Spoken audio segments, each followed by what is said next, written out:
Hey y'all, it's your girl Charity B, and welcome to the I'm Enough Mastering Self-Love podcast. This podcast was designed for both men and women who are in the process or wanting to start their self-love journey.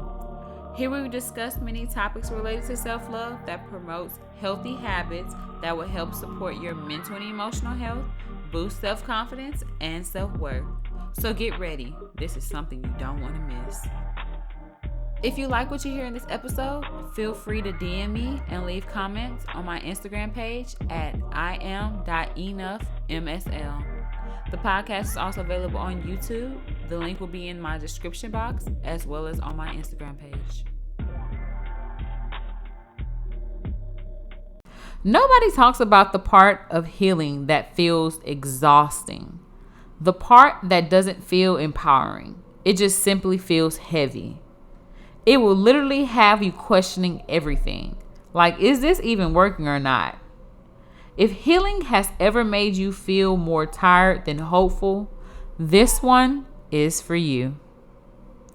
Hey y'all, welcome back to the I'm Enough Mastering Self-Love podcast. It's your girl, Charity B. If you are new here, welcome. I am glad that you chose to tune in and take a step forward into loving yourself on a deeper level. If you are a returning listener, welcome back. My hope for each of you is that today's episode gives you something meaningful to carry forward. Whether it's a reminder to embrace your journey, tools to help you evolve into the best version of yourself, or insight you can apply in your everyday life. Whatever it is that you need, I hope you find it here.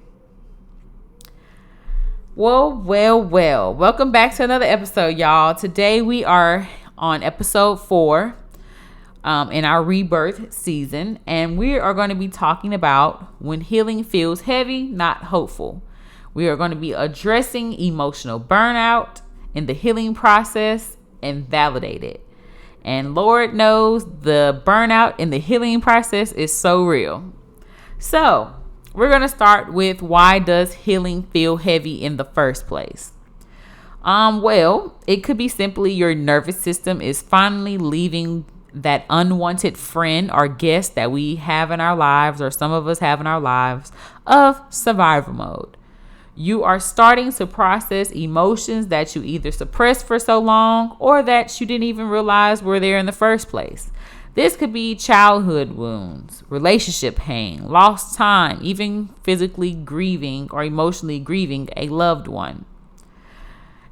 In this time, when you are finally coming out of those high intense stages like survival, it just means that you are now aware of what's going on. And if you know, awareness changes everything. You have now come to the realization of what just happened. And sometimes when you are coming out of this survival mode, it is not after an incident has just happened. It could be many months down the line. Hell, it could even be years down the line. But your body is finally coming to the state of full awareness of what just took place. So let's talk about healing burnout. It does not mean that you're doing anything wrong. It just means that you have been doing this thing consistently while also carrying a lot. You're trying to pour back into yourself while also handling everything that you're going through. And for those who are in their healing process or on their healing journey, no matter if you're in the beginning or in the middle of it, you know that the world does not stop spinning because you're going through something. The world doesn't stop because Charity is experiencing all of this overwhelmed emotionally. Like, the world still goes. You still got to pay your bills. You still got to go to work. You still got to take care of your kids. You still got to put food on the plate. You still got to feed yourself. You still got to do all these responsibilities. You still got to take your dog out to on a walk. You still have to be everything to somebody or something in order for you to still be above water. You can't just lay in your bed all day. Some people have the luxury, but for us working people, you don't have that luxury. You have to get up and keep going, or you might fall in debt. You might be homeless. You might lose your car. Your kids might starve, your dog might starve, and that's not a good thing. So we still have things to do. So you're carrying a lot while also trying to pour back into yourself every day. You're choosing to pour back into yourself every day to fix something that you didn't cause. And it definitely can cause burnout. I know it from experience. It can cause burnout. Before we get a little bit further into the content, let's go ahead and identify some characteristic traits or some ways that a healing burnout can show up in our everyday life. It can simply range from feeling emotionally drained, not feeling the want or need to pour back into yourself due to lack of emotional energy. And I can resonate with that one very well. Feeling of numbness, feeling stuck or discouraged, missing the old version of yourself, needing a break from healing, and frustration with the thought of even trying to heal. You're just like, I don't want to do that today. I don't feel like choosing it. I don't care to think about it. I don't want to talk about healing. I don't even want to mention the word healing. It can show up in many ways like that. We are going to do something new this season as well. I'm going to have a little segment of raw and uncut. And this is where I'm just going to be totally honest and authentic with my own experience on relating to the topic at hand. So this is going to be our raw and uncut segment right here. I have experienced healing burnout more ways than I can count. I definitely have been in a place where I just have been emotionally drained, not feeling the want or need to pour back into myself because I didn't have the emotional energy. I had spent so many years pouring in other people and being their emotional dumpster. When my life finally blew up a couple years back and things start really happening for me, I had nothing left to give, y'all. I had nothing left to give. And when it came down to having to pick charity and having to do for charity didn't even know where to start. I had to really use what I tell you guys and start from the very beginning. And sometimes I didn't want to choose healing. I wanted to crash out. I'm going to be honest. I wanted to, because I really believe everybody got two sides of them. And I have one nice, I'm authentic through and through on both sides. But I also have that genuine loving person, and I also have the protector and defender of that love. And you don't want to see that side of her because it can get real crazy on that side. So I've definitely been in a place where I'm like, why do I have to do this? I didn't even cause this on myself. These are just life things that have happened to me. I'm experiencing between death, in of relationships, people being weird, miscommunication with friendships and all kind of stuff. I just was like, I'm over this. Why do I have to pour back into myself? I'm over this. And then having to go to work and still fully function and get on the telephone and talk to these people, and then they kind of trauma dumping on you, and it's just like, I have nothing left to give. Whatever I do outside of work, that little bit of oomph or little bit of pour or liquid I give to myself to try to boost my energy, I have to go back to work each and every day, Monday through freaking Friday, and use that. By the time I get to the end of the week, I have nothing left to give. So I've definitely experienced healing burnout more than I can count. And I feel like of course, I'm still in the middle of my healing. So I still feel like I'm in an emotional burnout. I don't plan on dating nobody no time soon. I have nothing to give. I don't care where your mama was born. I don't care where you used to live. I don't care what makes you happy. I don't care what your hobbies are.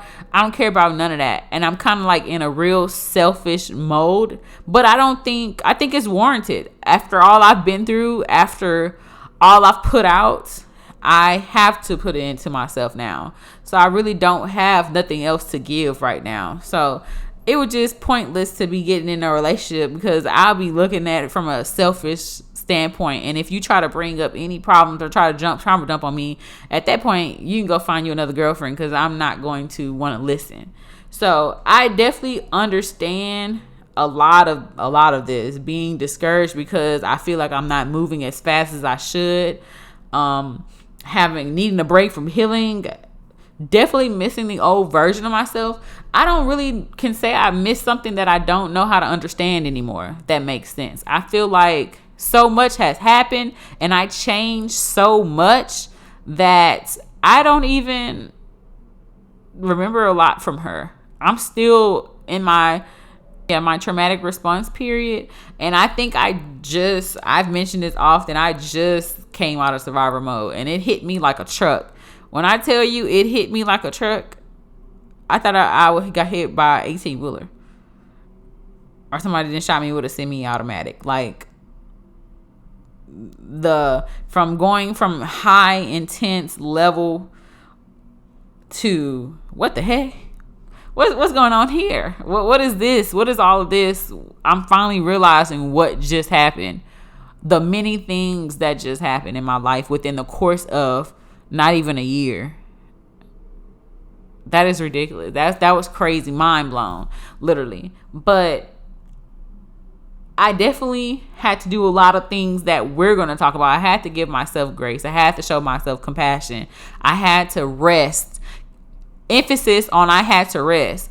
And I also find myself now, because I'm still working on that, like I have to tell myself, because sometimes I don't be doing nothing. And I'd be like, I got to do something. And I would have to tell myself, I have to talk to myself like, Charity, it's okay. We can rest today.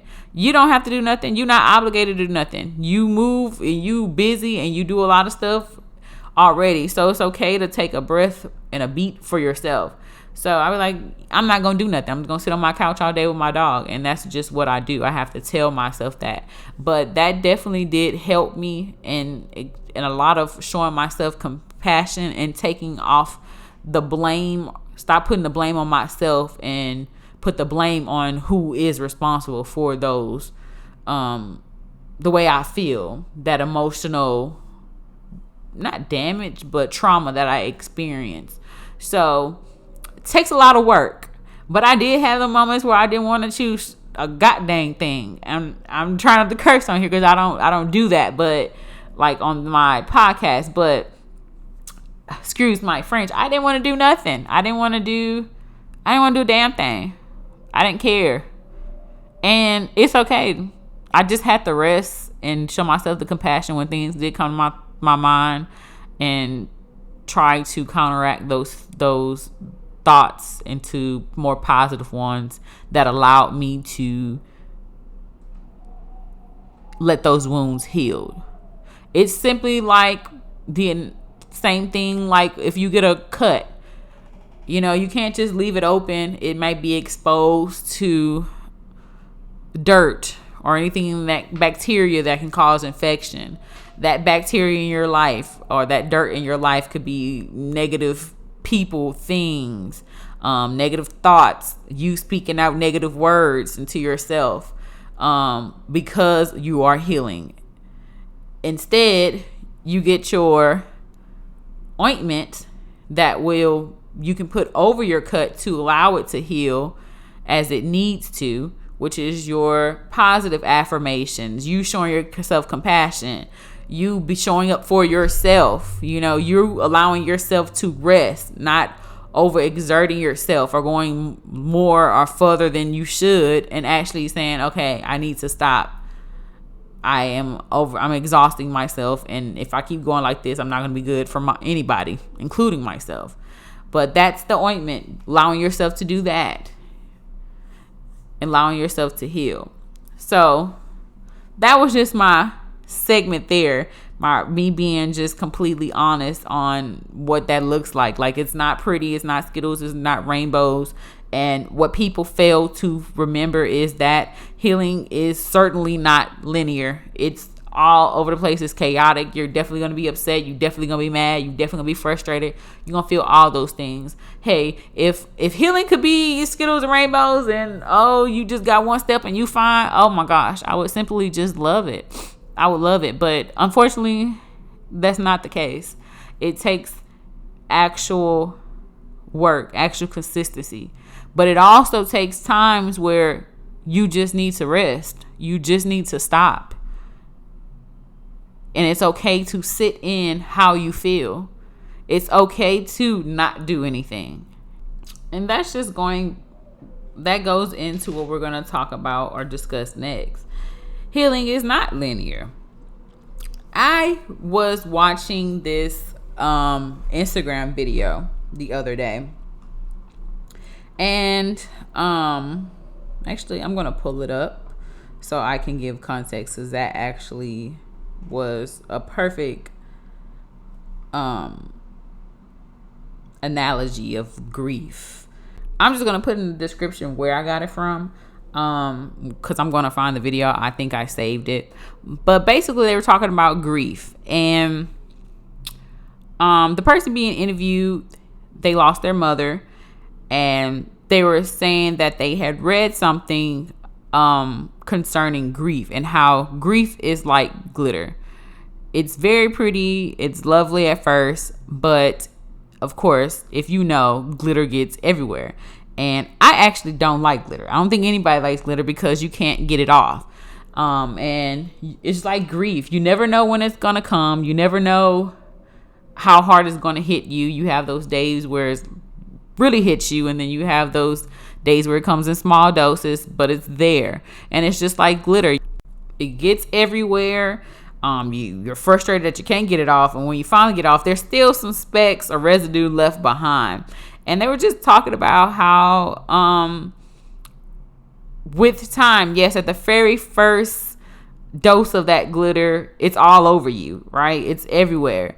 And that's just like grief. It's hard. It's a lot. It's a lot to take in. You have so many emotions. You're going through so much. But with time, as you get the glitter off, it never really disappears. You might wind up finding a speck on your cheek and being like, that's just like grief, you know? It's a small dose, but it's still there. You're always going to carry it. It's always going to be with you. You never really truly heal, but you get to a point where you're okay that it's there. This simply becomes a part of you now, and that's okay. That just goes to show, like, healing, grief, all of that, it comes in waves. The waves are never the same length. They are abstract. They're all over the place. But it's something that we go through, and we have to trust the process. During your healing process, you definitely do revisit wounds more than you would like to, more than you would hope, but that's just part of the process. And all you can really do is trust the process.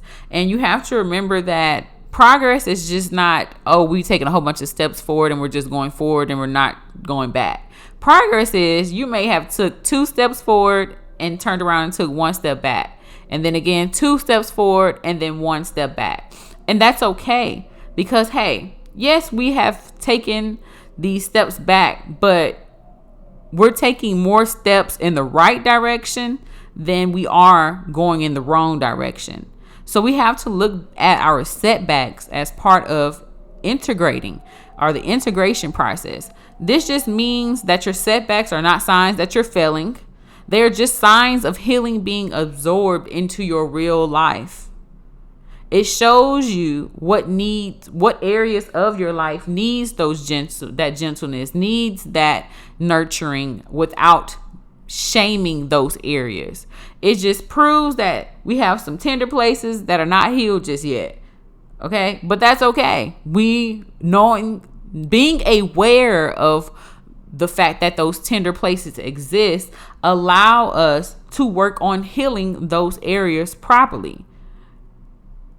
That's like you over here. I don't know if you ever been, there's some clumsy people out there like me. I used to be very clumsy.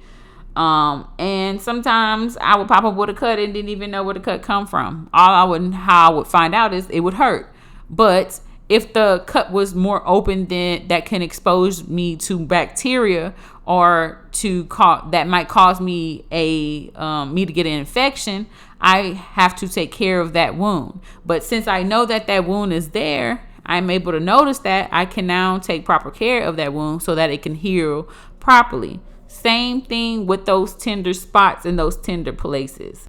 So if you are in a place where you do recognize there are more tender places than you would like, you need to think about, what do you need to give those areas? Is it more time? Is it safety? Is it compassion? What would help those areas of your life so that you can heal, that will further you in your healing process?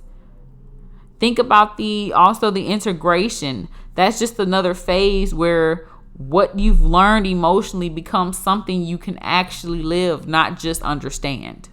So not just being aware of it, but actually doing something about it, living through it, seeing it through.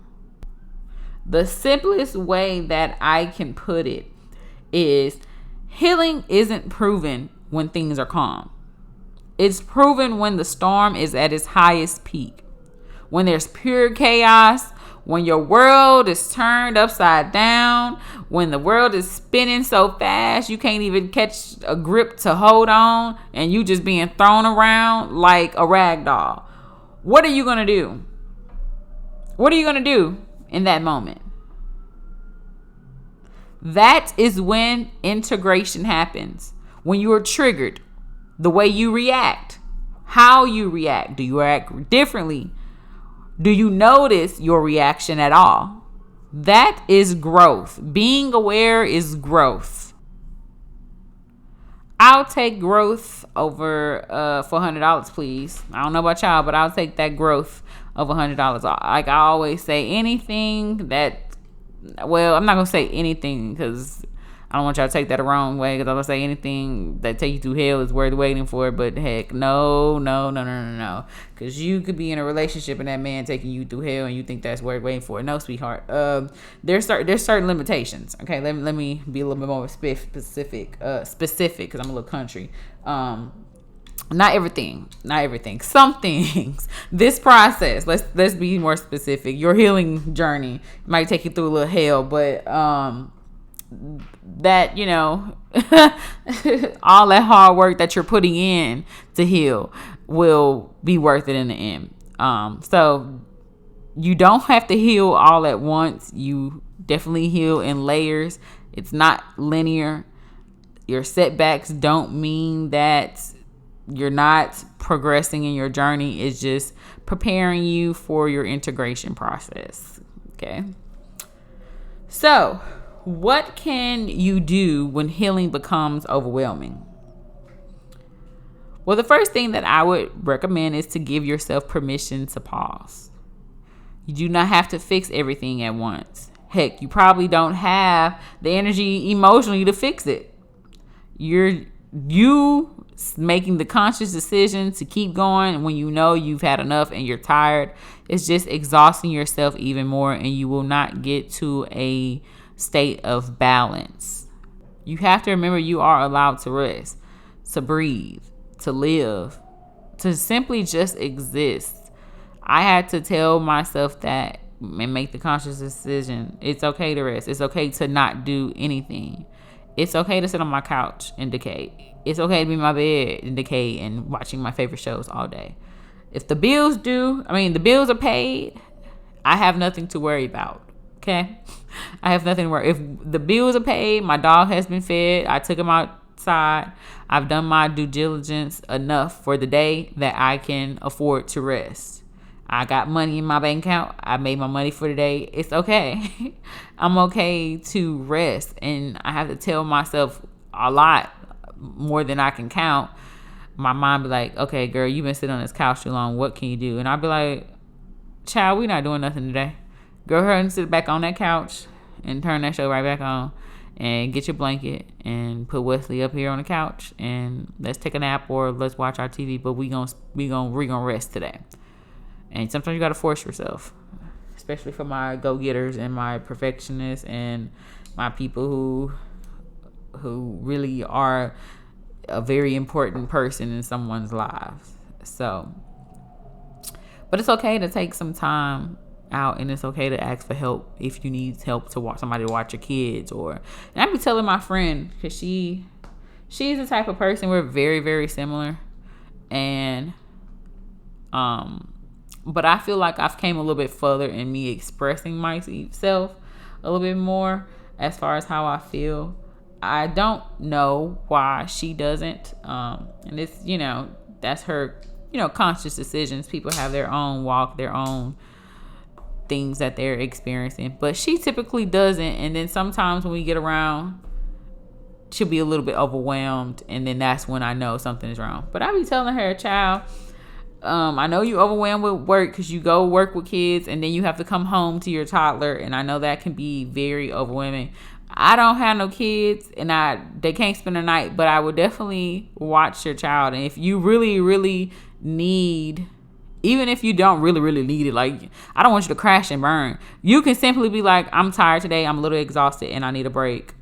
I'll watch your daughter. We'll be on the run. We'll be on the road going out in Target or something, doing auntie and niece things. I don't mind. I'd rather step out of my own selfishness and be able to help a friend in need, regardless of my own personal thoughts on how I feel about children.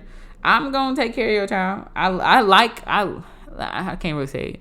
I like kids. I just feel as though I don't have any, so my mindset is like,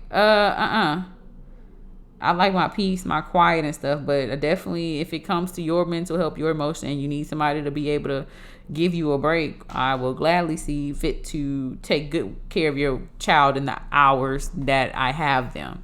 But I be like, girl, say something. Say something. It's okay to ask for help. We all be having the moments where we struggle, but if you don't ask for help, you will find yourself in a position where you're more overwhelmed than what you were because you think you can fix it. So it's okay to ask for help. It's okay to be able to want to take that breath, especially my mothers out there. I know it's a lot, like, and if you are a single mother, I know that's a lot. I don't care what nobody say, because people like to say that children are not as much of a commitment as marriage is, and I totally 100% disagree. Having kids, or my thought process of why I don't want to have children in now, or even in my younger 20s, why it was never a conscious decision, I want a mini me, or I want to trap this dude because X, Y, and Z, for my own selfish reasons for me wanting a child. Never was a conscious decision I had made, because having a child means I have to totally be selfless. It's no longer about me. It's about my child. Everything I do, I live, I breathe, my children. Once you produce life and you put them children on this earth, you are 100% responsible for everything that happens, everything they experience, everything they see, they witness is on you. That is a huge responsibility. And I would hate to be a parent that I look at my child once they have turned 18, they're out of my house, and look back and be like, I failed my child just based off their actions. And sometimes you could do everything in your power to give your child everything they needed and they still make bad decisions. But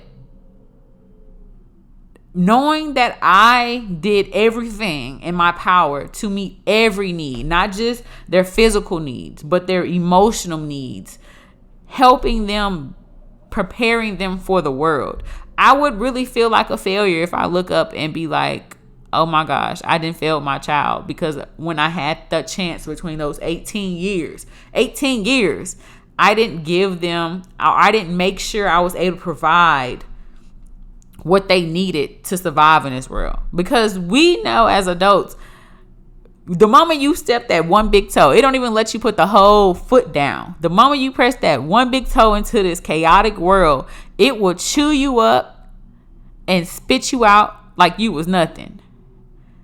If I was not able to provide my child with everything they need, and my first thing, they be like, yeah, doing it right, getting married. Yes, that's the truth, because you're providing them with stability. Yeah, the marriage may not, you may get divorced. That may be true.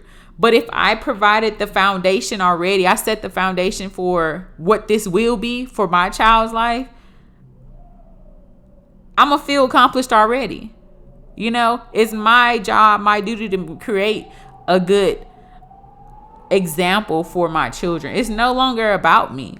So anyways, I said all that to say, I really do applaud, you mothers. Even if you are a single father, I applaud you, because it takes a lot to really just be like, I made the conscious decision that I am going to, regardless how it happened, could have been something that, oops, baby, it wasn't supposed to happen, whatever. But you do everything in your power to make sure your children are well, and not just financially or physically, their physical needs met. You are making sure that they do not go down the same path as you. You're making sure you break those generational curses that are hovering over your family. I applaud you guys. You're doing your thing. But back to what I was originally saying. Yes, if you need a break, it's okay to ask. I hope you have somebody in your life that you can actually ask to let you breathe, because parenthood, I know that's difficult. Even if it's at work, heck, put your PTO time in, use it. That's what it's there for. Use it. You are allowed to just rest. 1 day, 2 days, 3 days, it don't matter. Get you a therapist, have them sign some paperwork. I don't care. Whatever you need to do. If you feel like the responsibilities of the world are too demanding and you feel like you don't have no way out, there's always a way out. We figure it out. You need to find a way. Talk to somebody you trust so they can help you find a way to be able to rest. You just need to remove that pressure off of you. Sometimes you just gotta say, get up off of me. Get up off of me, to them everyday problems of life. And you have to consciously choose that. You have to consciously choose rest. Because some of us, rest is foreign. Your mind not gonna automatically be like, oh yeah, I need a rest. Yeah, you're gonna get your sleep at night. But I'm talking about something that's not scheduled. Okay? Sleep at night is scheduled. I'm talking about random. I'm tired, I'm exhausted, I need to rest, and I'm choosing to rest. Another thing we can do when healing becomes overwhelming is to stop self-analyzing. Let's just analyze a little less. Not everything requires deep reflection. That requires more energy. The whole point of this is to get our energy back, to restore us what is lost already. Doing all that deep reflection, we ain't gotta wonder why and trying to figure out why. This is not the moment. You can also indulge in your simple pleasures. Do you like to paint? Do you like to listen to music? My best friend really, really loves music. Like, she enjoys a lot of different genres of music. And she decided that she was gonna start getting a vinyl recorder. And she was going to get some vinyls and collect them. And that's what she doing. Occasionally she put them on there and she be playing her music. So that's something that she indulged or she likes. You can also, if you're somebody who likes nature, you can go for a walk in the park or go out to eat at a restaurant. If you like eating and nature, and eat outside on their outdoor patio, there's different things you can do. You can go for a hike. If you like to sleep, if you like naps, take a nap. That's something too. That's simple pleasures. Even if you like to laugh, you like comedy, watch your favorite comedy movie or go to a comedy show. Things that you enjoy. Start doing things that you like, that also lifts off that burden or that need to have to fix what's wrong or try to focus on being consistent with your healing journey. Everything requires a break. You cannot work 7 days a week, 365 a year. They give you 2 off days. By law, you have to have an off day. So even they know that rest is a thing. They cannot work you till they can't work you no more. It's just not possible for you to continue to function. There's no work-life balance there. During this moment, you also can regulate your nervous system, because a lot of these things stem from that, your fight or flight response. You can do deep breathing techniques. You can focus on movement, Pilates, yoga, stretching. Get some movement there. It's something I want to do. I heard that you keep all your trauma and all your pain or negative feelings in your hips. I usually keep them in my feet. I realize that because I go get a massage every month, or I try to, and I can't wait till they get to the feet, because I feel nothing. I don't feel nothing, but I don't think about anything when they're massaging any other parts of my body. I'm more relaxed, about to fall asleep. But the moment they get to the feet, things, whatever I was feeling or whatever made me feel that way, or if I was triggered, what caused that response starts flooding in. And I let those emotions out. I remember one time I had got a massage and I was really tensed. I was really, really trying to put those pieces together. And I had wanted to just cry before that, but I typically don't really cry like that. And I got my foot massage, and after that was the last part. So she left and I was able to let it out. So yeah, I released all my trauma there. But lately I've been feeling like my hips been really tight, and I think I am going to find me some movements that will open that. And I've seen some people cry once they open up their hips. If that's one of them good cries, I might just need that so I can fully function in this world. But anyways, doing some movement helps regulate that nervous system. If you have to sit in silence, no TV, no phones, no nothing, just you in your spot, just listening to anything, trying to get control of your mind. You can also, if you're not someone who has time to do these things, it doesn't have to take long. It could be 5 to 10 minutes. Even on your breaks, you can do a little yoga. That's what my dietitian was telling me. She was like, maybe when you get stressed, you can do yoga. Because when I get stressed, I want to order some food. But that's just me. Because, food just calms me. But if you don't have time, I will give you a tip. Ashwagandha. Asha, I'm telling you, Asha be doing her thing. She be doing her thing. I have the one I get from H-E-B, if y'all have a H-E-B out there, or you can get it from Amazon. If you have an herb store out there, you can get it there. I take the droplet, put that in my water, shake it up a little bit, drink it. Oh, I be so relaxed. In about the next 2 hours, or probably hour, I'll be ready to go lay down and go to bed. And I be having the best sleep of my life. But Asha, whoever made Asha, I'm pretty sure it was God, but thank you, God, for creating Asha, because Asha be doing her thing.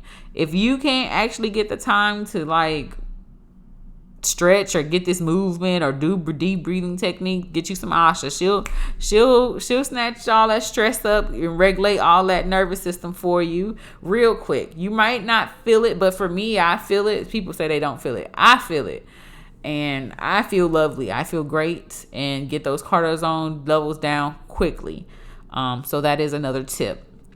And the last way, or last recommendation on what you can do when healing does become overwhelming, is to speak to yourself with compassion. This is very, very important.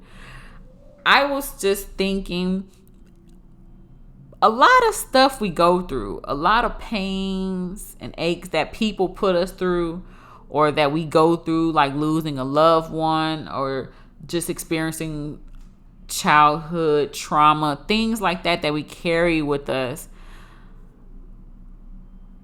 they can put insecurities on you. And I was just telling my best friend, I said, if I wasn't someone who was so big on loving herself and was just really all about self-love, it would be easy to fall into those insecurities of what somebody else put on me because they were insecure about it. It would be easy for me to fall victim to that. But because I know how to pour it back into myself, yes, I had those places where I was burnt out, but I knew how to stop my mind from going into a place of wanting to say, this is your fault. When in totality, it was never your fault. So I've never blamed myself for nothing nobody else did. And I always try to make myself know you are still who you think you are. No matter what anybody try to say or do or try to make other people believe, you still that girl, always have been. Your mother had instilled that in you since the day you were born, that you were special. And it non-stop for the 26 years of my life that my mother was alive. She always made it known that I knew that I was special. And I am just that. So I had to keep telling myself or stopping myself if I did fall in those moments where I was in self-blame. But for those who are not lucky enough to have that trait, it's easy. It's easy to let your mind wander and to blame yourself for the many things. And maybe it may have been a little bit of your fault, because sometimes it does take two to tango in certain situations. However, not everything is your fault, and you cannot continue to take on that. Yes, it happened. Yes, you did it. Yes, maybe you didn't do it and the other person did it to you. But it's okay. It's done. You have to show yourself compassion. We lived it. We done it. We shoulda, woulda, coulda. We can't coulda, woulda, shoulda. Now we have to proceed on. We have to go on. It's okay that this happened. I had to experience it. It had to go like this, but I'm going to show myself compassion. I am allowed to heal at my own pace. That's a little bit of compassion. I'm allowed to just exist. I'm allowed to rest. Show yourself some compassion. Talk to yourself. It's just throughout the day, little words. Try to stop yourself when you get into those places where you want to think negative thoughts about yourself. Hold it. Excuse me, whoever unwanted guest talking negative about me. That is not who I am. I am a child of God. I am special. I deserve this. I am worthy. Start speaking those things. Even if it could be while you at work. It could be while you're doing something. If your mind wanders, hold it. You ain't even got to say it out loud. You can say it in your brain. Stop those thoughts before they get out of hand and they start really taking you down a rabbit hole. We also need to refrain from heavy means wrong. Just because it feels heavy does not mean it's wrong or you're headed in the wrong direction. Instead, say that it means that you're processing. You're being honest with how you feel and with your journey. You are human. You make mistakes. You're human. You fail sometimes, but hey, we get back up. What Donnie McClurkin say? We fall down, but we get up. Hey, that's all that matters. I got back up. It's authentic. It's real. That's what matters. I would hate to be trying to fake the funk and act like, oh, I'm just this healed and it's just going all this good. I ain't never experienced nothing through my healing process. It's just linear. And then by the time you get further down the line, you realize you got nowhere. And when you were triggered, and you may be triggered in front of all these people, and they like, I thought she was healed. Whole time she playing herself like a fool. Not y'all, but she playing herself, because now you have to deal with the aftermath that you weren't honest with your own process. You remember that hope doesn't always feel light. Sometimes it feels like endurance. Now we are going to enter our reflection moment.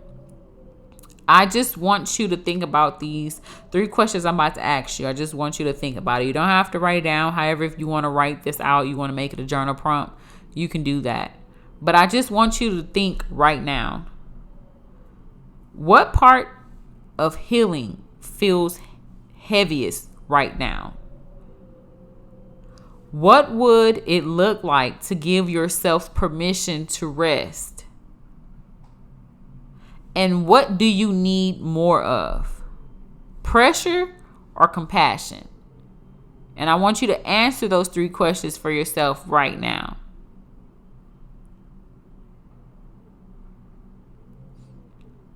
If healing feels heavy right now, it doesn't mean you're failing.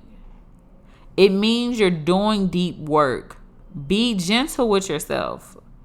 You don't have to rush your becoming.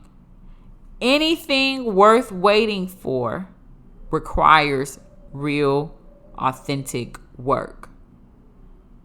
Healing isn't always peaceful. Sometimes it's exhausting. Sometimes it hurts. And sometimes you just want a break. And that's okay. Before we close, we will end this episode with this season's mantra. So, stop what you're doing. Or if you're still answering your questions or doing a little reflecting, pause right here and resume when you're ready.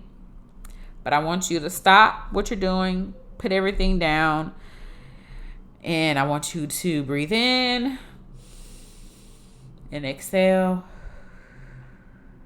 Again, breathe in and exhale. One more time, take it all the way in and all the way out. And I want you to repeat after me. I honor what ended. I protect what's healing. I reclaim what's mine. Repeat it. Sit with it. Let it be the reminder that this year is yours fully.